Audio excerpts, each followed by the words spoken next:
कल अंशु के पापा आ रहे हैं, कल अंशु मुझे छोड़ के चले जाएगी, तो कोई नहीं, तो अपनी लाइफ जियो। मतलब मैं अभी तक इसकी वजह से रुकी थी, क्योंकि हम दोनों एक दूसरे के बिना नहीं रह सकते थे, बिल्कुल ना मैं इसके बिना रह सकती ना ये मेरे बिना रह सकती।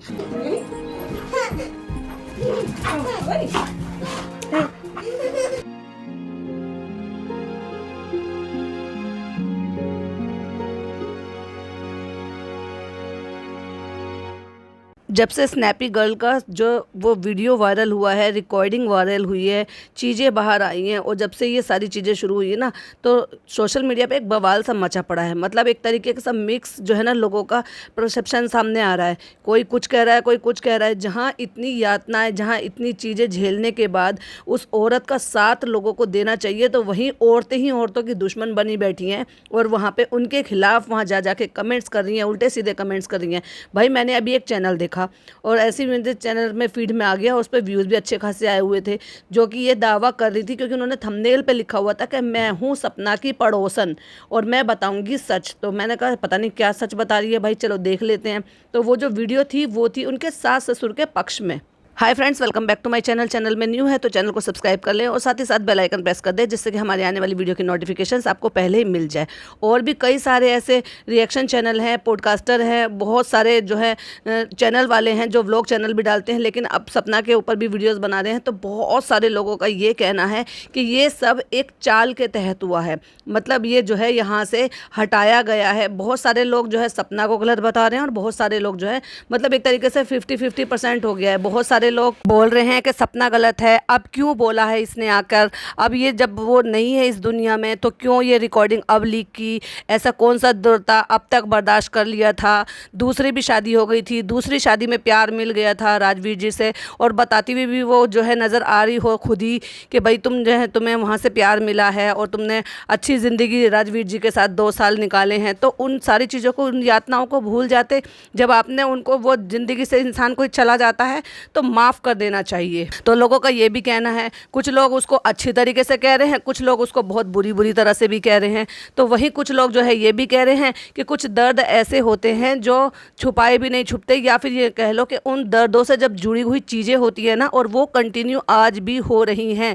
मतलब कहने का ये है कि जैसे सपना ने बताया था कि सास ससुर उनको भड़काते थे, लड़ाई लगवाते थे, लड़ाई करवाते थे, और उनके भड़काने पर सूरज जी मारते पीटते थे बुरी तरह से, और वो बचाने भी नहीं आते थे, बीच बिचाव कराने नहीं आते थे, बोलने नहीं आते थे, पूछने नहीं आते थे कि क्यों मार रहे हो, क्यों हाथ चला रहे हो। और वो भी ऐसी कंडीशन में जब एक औरत माँ बनने वाली हो, तो जब इससे ज़्यादा और क्या कट्टरपंथी हो सकती है। तो वहीं दूसरे लोग ये कह रहे हैं कि जब तुमने इतनी सारी चीज़ें झेल ली और झेलने के बाद ही तुमने जो है अब दूसरी ज़िंदगी भी शुरू हो गई तुम्हारी, तो तुम पुरानी ज़िंदगी को भूल जाओ, अब वो दूसरी ज़िंदगी भी तुम्हारी ख़त्म हो गई। तो उन जो 2 साल तुमने उनके साथ अच्छे गुजारे हैं या तुमने ज़िंदगी जी है, उनको याद करो ना। पुरानी चीज़ों को क्यों भूल नहीं पा रहे हो, क्यों उनको बार बार कुरेद के अपने भी जख्म हरे कर रहे हो और उन माँ बाप के भी जख्म हरे कर रहे हो। माँ बाप ने भी तो अपने 2-2 बच्चे खोए हैं। तो वही लोगों का ये भी कहना है कि वो अगर अच्छे नहीं होते और वो पहले मार पिटाई तुम्हें कराते थे, तो वो दूसरा बच्चा तुम्हारे सामने क्यों लेकर आ देते। तुम्हारे सामने उन्होंने अपना दूसरा बेटा पेश किया कि तुम्हारी शादी, जिससे कि तुम्हारी ज़िंदगी ख़राब ना हो जाए। और जिन पोतियों को वो औरत यही कहती हुई नजर आई है कि जिन एक पोती थी सूरज जी से, जब वो एक बेटी थी, उस बेटी का वो दूर ना चली जाए, कहीं और ना चली जाए, तो इस वजह से उन्होंने राजवीर जी से शादी कराई आपकी। और बड़ी अपने बेटे की बड़ी अच्छे से धूमधाम से भी वो शादी करा सकती थी, लेकिन फिर भी एक बेवा का घर बस जाएगा, प्लस उसको अच्छा ज़िंदगी दोबारा से मिल जाएगी, उसके सर पे एक आदमी का साथ हो जाएगा, एक बच्ची को बाप मिल जाएगा और हमारी पोती हमारे पास ही रहेगी। ये सोचकर उन्होंने बहुत सारी चीज़ें, जो कि न्यूज़ में भी इतना ज़्यादा वायरल हो रहा था, न्यूज़ भी छपी थी कि भाई कितने अच्छे माँ बाप हैं कि अपना दुख दर्द भूल के एक बहू को सहारा लगा रहे हैं और एक बहू की ज़िंदगी को वापस से बसा रहे हैं। नो डाउट कि उन्होंने वो बहुत अच्छा काम किया, मैं उसको डिनाई नहीं कर रही कि भाई उन्होंने वो वाकई में बहुत बड़ा दिल रखा था, बहुत बड़ी, वे कह लो ना, देखो ज़िंदगी मौत किसी के हाथ में नहीं होती है।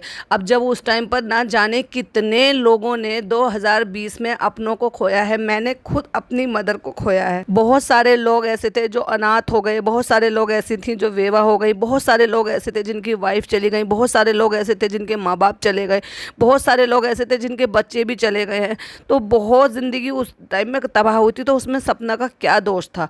अगर वो चले गए थे उस दुनिया से छोड़कर, लेकिन वो तो फिर भी उसके बाद भी वो यही दावा कहती हुई आ रही थी कि मैं बहुत प्यार करती थी, और उसके बिहाफ पर उन्होंने वीडियो भी डाली हुई है। और ये भी कहा एक, अगर आप 2 हफ्ते पहले की उनकी एक वीडियो देखेंगे तो उन्होंने इसी बात को बताया है, और ये भी कहा है कि मुझे नींद नहीं आ रही है तो मुझे आपके साथ शेयर करना है। और उस वीडियो का टाइटल भी यही है, सूरज जी के साथ मेरे शादी के कुछ पल या कुछ मेमोरी। मुझे नहीं पता कि ऐसे उनके दिल पे कितनी बुरी आई होगी, या उनको ऐसी कौन सी चीज़ इतनी ज़्यादा बुरी लगी होगी कि उन्होंने ये भी नहीं सोचा उस आदमी ने कि भाई ये औरत है, मेरी बीवी है, प्लस मैं इससे प्यार करता हूँ, प्लस मेरे बच्चे की माँ बनने वाली है, प्लस किसी कंडीशन से है, उसके बावजूद भी उनका हाथ उठ कैसे गया? ऐसे कौन सी इतनी बड़ी बात हो गई होगी कि जिस पे उनको हाथ उठाना पड़ा? और देखो, नो डाउट वो तो सच है, ये तो पता है कि सपना 100% सच बोल रही है, क्योंकि अगर उन्होंने रिकॉर्डिंग, अब उस रिकॉर्डिंग की भी बात सुन लो, बहुत सारे लोग ये कह रहे हैं ये तो पर्पसली रिकॉर्डिंग की गई है, जानबूझकर की गई है। और अगर ये ऐसा नहीं होता तो क्या उसको पिटने से पहले पता था कि जो उसने कि वो पिटने वाली है, इसलिए उसने रिकॉर्डिंग लगा ली? तो भाई मैं तुम्हें एक चीज़ और बताऊं, अगर किसी की आदत बन जाती है और ये पता चल जाता है कि अब लड़ाई हुई है, अब इसने मुझे मारा है, इससे पहले लड़ाई हुई है तब भी उसने मुझे मारा था, उससे पहले लड़ाई हुई थी तब भी उसने मारा था, तो अगर घर में लड़ाई शुरू हो गई है तो उसमें कौन सी ऐसी बड़ी बात हो गई है कि उन्होंने रिकॉर्डिंग डाल दी है फ़ोन पे, और वो सारा जो भी वहाँ पे हो रहा था सब माजरा वहाँ पे रिकॉर्ड हो गया है? तो ये तो कोई बहुत बड़ी बात नहीं है। लेकिन औरतों को तो बाल की खाल निकालने की आदत होती है ना, बजाय इसके कि एक औरत का दर्द को समझें, जो दर्द हम देखते आ रहे हैं सालों से। अगर हम उस दर्द से वाकिफ़ नहीं होते, वो व्लॉगर नहीं होती, तो शायद हमें पता भी नहीं चलता कि उनके घर में क्या चल रहा है, उस पर क्या बीत रही है, कैसे कैसे करके वो एक एक दिन निकाल रही है। और अब बात आ जाती है इस चीज़ के लिए कि भाई वो जो औरत है वो ये कहती हुई नजर आई है कि बूढ़े माँ बाप ने भी तो अपने दोनों बच्चे खोए हैं। तो चलो भाई मैं उनकी बात को बड़ा कर देती हूँ, जब दोनों बच्चे खोए हैं तो क्या उनको अपनी बहू में अपने बेटा नहीं दिखाई देता? क्या अपना भविष्य नहीं दिखाई दे रहा? अच्छा भाई चलो, वो बहुत ज़्यादा इस तरह से एजुकेटेड नहीं है कि भाई वो अपना जो है कुछ जो है जॉब कर सके या कुछ भी कर सके, पर वो जो काम कर रही है ना वो भी कम नहीं है लोगों का। तो धीरे धीरे करके जो है ना, इससे घर बंगले सब कुछ बना लिया है, यूट्यूब से अच्छी खासी अर्निंग होती है, और हुई भी है। तभी उन्होंने इस बात को बोला भी था रिकॉर्डिंग में, आपने सुना होगा ना, कि वो कह रही थी कि मैंने 25 लाख का चेक काट कर दिया था, वो मुझे लौटा दो। तो वो क्या गलत कर रही है? वो अपनी कमाई का हिस्सा मांग रही है। वो साफ साफ रिकॉर्डिंग में ये भी बोला गया था कि मुझे आपका और आपके बेटों से का खरीदा हुआ कुछ नहीं चाहिए, जो आपको रखना है वो आप सब रख लो, मुझे मेरा पर्सनल चाहिए। और पर्सनल की मैं भी एक बात बताऊं, इनकी सास ने कैसे फट से मना कर दिया कि जो तेरी शादी का है वो तेरा नहीं है। नहीं भाई, जब शादी में जो चीज़ चढ़ाई जाती है वो बहू की ही होती है, उसी की नीमत से बनाई जाती है, उसी के नाम से बनाई जाती है, और वही औरतों की असली प्रॉपर्टी होती है। भाई एक बात बताओ, कोई लड़की शादी होकर आती है, फिर वो चाहे जितनी मर्जी उसके हस्बैंड, उसके सास ससुर, कोई भी उसके नाम की प्रॉपर्टी खरीद ले, वो एक अलग चीज़ है।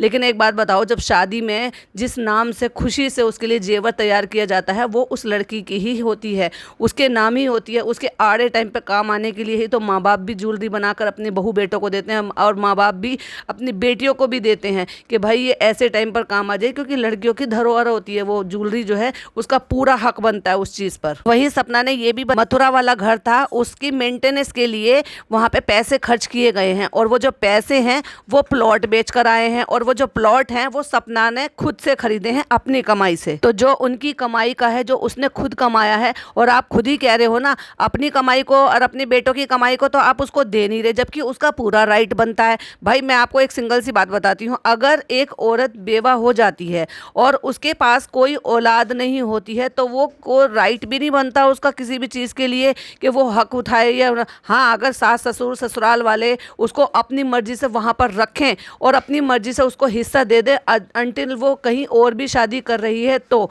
अदरवाइज़ अगर वो कहीं और शादी कर रही है तो बिल्कुल भी ससुराल में हिस्सा नहीं बनता। लेकिन अगर उनकी एक भी औलाद है, चाहे वो लड़का हो या लड़की हो, तो पूरा हक बनता है उन बच्चों का अपने दादा की प्रॉपर्टी पे, अपने माँ बाप की प्रॉपर्टी पर। और ये क्यों नहीं दे रहे? इनको बिल्कुल भी तरस नहीं आ रहा। क्या ये देखना चाह रहे हैं कि हम देखें ये अपना कैसे गुजारा करेगी? तो भाई वो अपना गुजारा बहुत अच्छी तरीके से कर लेगी, क्योंकि कई साल हो गए हैं अब दोनों उसके हस्बैंड को गए हुए, और उसके बावजूद भी तुम्हारे कमाई का क्या जरिया है मुझे नहीं पता, लेकिन वो अपना खर्चा बखूबी चला रही थी। अच्छा खासा वो अपना चैनल रन कर रही है, अच्छी खासी मेहनत कर रही है, दिन रात वो मेहनत कर रही है, व्लॉगिंग कर रही है, एडिटिंग कर रही है, अपलोड कर रही है, और जब जब कुछ कुछ प्रॉब्लम आती है तो वो अपने भाई से, लखन से भी उसने कांटेक्ट किया, और भी हो सकता है कई लोगों से उसने शायद मदद भी मांगी उस चीज़ के लिए, क्योंकि हमें जब जानकारी नहीं होती है तो हम क्या करते हैं कि किसी और से मदद मांगते हैं, और उनको वो मदद मिली भी, और लखन का पूरा साथ मिला। और लखन ये बताते हुए भी नजर आए हैं कि उनके चैनल पे कई सारी प्रॉब्लम भी थी, तो वो प्रॉब्लम हमने सॉल्व कराई है, प्लस कई सारी वीडियो,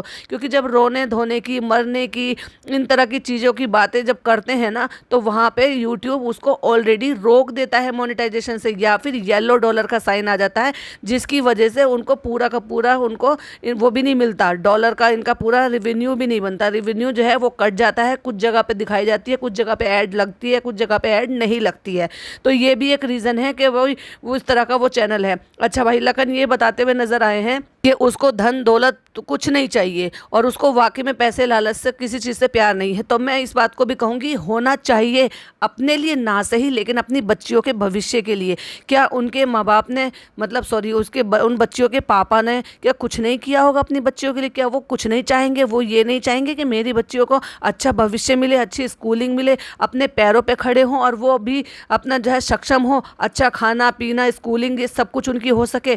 क्या सिर्फ एक माँ का फ़र्ज़ है? क्या बाप का, दादा का, इनका कोई फ़र्ज़ नहीं है? क्या उनका जो है उन प्रॉपर्टी पे, उन चीज़ों पे कोई हक नहीं है? मैं बताऊं, एक माँ की जो भी प्रॉपर्टी होती है ना, वो ऑटोमेटिक ही बच्चों के लिए मिल जाती है। जैसे कि मैं बताऊं, हमारी मम्मी की जो ज्वेलरी थी, उनमें से हम ऑटोमेटिक, उन्होंने कुछ ज्वेलरी अपनी बहुओं के लिए बनवा दी, और कुछ ज्वेलरी जो है ना, उन्होंने अपनी बेटियों को भी दी है उनमें से बनवा बनवा के। और यही हमारी नानी ने भी किया था। तो वो चाहें अपनी बेटियों को दे दे, अपनी बहुओं को दे दे, तो वो ऐसे ही दी जाती है, मतलब आने वाली अपनी नई जनरेशन को। तो इनकी जो दादी हैं, वो अपनी जनरेशन को क्यों नहीं दे रही हैं? क्या उन लड़कियों पे कोई हक नहीं बनता है? और क्यों वो औरत इस तरह की वीडियो बना रही है? क्या वो उसको औरत होने के नाते ये समझ में नहीं आ रहा है कि क्या चीज़ गलत है, क्या चीज़ राइट है? देखो, मैं समझ पा रही हूँ इस चीज़ के लिए कि वो अगर ये कह रही हैं कि बूढ़े माँ बाप का भी दुख है, तो देखो कितनी भी लड़ाइयाँ हो जाए या वो कितने भी कट्टर हो जाएं, लेकिन एक माँ बाप का दिल जो है ना, इतना कट्टर भी नहीं हो सकता कि वो अपने बच्चे की मौत को भूल जाएं। तो नो डाउट उनका भी दुख बहुत बड़ा है कि भाई उन्होंने एक के बाद एक अपने 2 जवान बेटों को खोया है। तो ये एक माँ बाप के लिए सबसे बड़ी हार होती है, सबसे बड़ी टूटने का कारण होता है। लेकिन इतना भी मत टूट जाओ भाई कि उस टूटने में आप सद्बुद्धि अपनी खो बैठो, और आप ये भी ना देख पाओ कि हम दुनिया की चीज़ में क्या गलत कर रहे हैं और क्या सही कर रहे हैं। अपने बेटों के उसमें दुख में क्या आपको उस बेटी का दुख नज़र नहीं आ रहा है, जिस बेटी का घर आपने 2 दफ़ा बसाया है, जिस बहू के पास 2 पोतियां हैं, आने वाली नई जनरेशन है, जिससे कि नाम आपका चलता रहेगा। भाई देखो, अगर उसके पास बच्चियां नहीं होती तो आपका ये सब करते हुए भी समझ में आता कि भाई उसके आगे की पूरी लाइफ बड़ी हुई है कि वो अपनी लाइफ को कैसे बिताएगी। अगर उसके पास बच्चियां नहीं होती तो शायद ये भी होता कि भाई वो और भी शादियां कर लेती, हो जाता। उसमें कोई गलत भी नहीं है, क्योंकि अपनी ज़िंदगी गुजारने के लिए उसको ये सब तो देखो करना पड़ेगा। और क्या उम्र होती है 24-25 साल की? कोई ज़्यादा उम्र होती है क्या? अभी तो उसकी ज़िंदगी की शुरुआत हुई थी, और उसने इतनी यातनाएं उस 3-4 साल में झेल ली हैं कि बस क्या ही बताएं। तो बजाय इसके कि लोगों को उसका दुख समझने के, मैं तो हम्बल रिक्वेस्ट करती हूँ कि फीमेल से प्लीज़ गलत कमेंट ना करें, उसके दुख को समझें, उसको सपोर्ट करें। और हाँ, मैं मानती हूँ कि आप अगर उसके पेरेंट्स की तरफ से ये तरफदारी करते हैं तो वो भी गलत नहीं है कि भाई उनको, हाँ, लेकिन वो जो कट्टरपंथी दिखा रहे हैं इस टाइम, जो उसका साथ छोड़ रहे हैं, उसको घर से आसानी से जाने दिया, भले ही वो सपना का डिसीजन होगा कि मैं घर छोड़कर जा रही हूँ ताकि मैं इस नरक से निकल सकूँ, लेकिन उनका माँ बाप होने के नाते उसको रोकने का पूरा हक बनता था, डांटने का भी हक बनता था कि कहाँ जा रही हो, ऐसे मत जाओ, ये तुम्हारा घर है, ये इन बच्चियों का घर है। उल्टा वो तो बहुत ही कैजुअल तरीके से बात कर रहे हैं, और उनकी सास का तो बात करने का बिल्कुल ही लहजा बिल्कुल अलग था। भाई वो ये कहनी है तेरी शादी का है तो तुझे दे दूँ क्या, जो तुझे चढ़ाया है वो गोल्ड तुझे दे दूँ क्या? भाई ये क्या तरीका हुआ? कम से कम ये तो देखो, जो उसका है उसको तो दे दो, अपना अपने पास रखो। और डेफिनेटली आपका अपना भी होगा, आप अपना अपने पास रखो। और यही जो है बताया जा रहा है कि अंशु को यहाँ से एक चाल के तहत भेजा गया है, यानी कि जिससे कि अंशु यहाँ से हटे, उसकी बैकबोन हट जाए। और ये भी कोई वो नहीं है, हो सकता है अंशु के मम्मी पापा को बाद में समझा बुझा के फिर से अंशु को बुला लिया जाए, और अंशु को ये कह के कि हम अकेले पड़ गए, हमारा अकेले का कोई देखने वाला नहीं है, और तरस खा के हो सकता है अंशु भी इनके पास वापस आए। एट दी एंड उसने भी तो उनको माँ बाप ही माना है ना, भले ही उसका बहुत अच्छा बॉन्ड हो, बहुत प्यार हो, बहुत ज़्यादा बॉन्डिंग अच्छी हो दोनों की, ननद भाभी की, लेकिन वो उससे पहले तो वो उन माँ बाप से मिली ना जिन्होंने उसको पाला है। 4 साल की का लेकर आए थे और अब इतने साल की हो गई है। तो हो सकता है उसका भी अपने माँ बाप का, उन वाले पालने वाले माँ बाप के लिए दिल पिघल जाए और फिर वो वापस उनके पास ही आ जाए। तो लोगों का ये भी कहना है कि ये एक चाल थी जिससे कि सपना यहाँ से निकल जाए। तो भाई एक बात बताओ, माँ बाप को सपना को वहाँ से निकाल के फ़ायदा क्या है? मुझे एक बात फ़ायदा बता दो बस, कि वहाँ से अपनी पोतियों को यहाँ से घर से बेघर कर देना, उनको कुछ ना देना, बहू को बाहर निकाल के दे देना, उसमें क्या था? जबकि वो तो वही अपनी किचन सेट कर रही थी, अभी 2-1 दिन पहले ही वो अपनी किचन सेट कर रही थी। इसका मतलब उसका तो जाने का कोई इरादा था ही नहीं। अगर कोई किचन सेट कर रहा है, बसना चाह रहा है, तो कोई वहाँ से निकल कर जाने की कौन कैसी प्लानिंग कर सकता है? अगर ये एलिगेशन लगाए जा रहे हैं कि ये तो खुद यहाँ से जाना चाहती थी, तो भाई हम तो डेली व्लॉग देखते थे उसके, तो वो वहाँ से जाना नहीं चाहती थी। कोई भी अब हालात इतने ज़्यादा ख़राब हो गए होंगे, तो अब कोई भी आदमी जो है ना सडन जो है वो डिसीजन ले सकता है, जैसे कि इनके माँ बाप ने डिसीजन लिया और अंशु को उनके पेरेंट्स के हवाले कर दिया और यहाँ से उसको भेज दिया गया। उसको भेजने का एक सिर्फ मेन एक ही कारण था, जिससे कि सपना अकेली पड़ जाए, उसकी हिम्मत टूट जाए, वो हमारे सामने झुक जाए, और यही था, और इसके अलावा और कोई कारण नहीं था। कुछ पॉइंट थे मुझे आपके साथ शेयर करने थे, कुछ बातें थी जो बहुत ज़्यादा डिस्टर्बिंग थी, परेशान कर रही थी, कुछ सवाल थे, कुछ कमेंट हैं लोगों के जो इस तरह के कमेंट कर रहे हैं, कुछ और बातें थी, कुछ दोनों तरफ का पर्सपेक्टिव था कि भाई इधर से सोच के देखो तो ऐसे होगा, उधर से सोच के देखो तो ऐसा था, जो आपके साथ मैंने शेयर करा। आई होप आपको पसंद आया हो। पसंद आया हो तो क्या करना है, लाइक शेयर करना है, चैनल पर पहली बार आए हैं तो सब्सक्राइब करना है। फिर मिलती हूँ एक और नई वीडियो के साथ। टिल देन बाय बाय, अल्लाह हाफिज़, टेक केयर।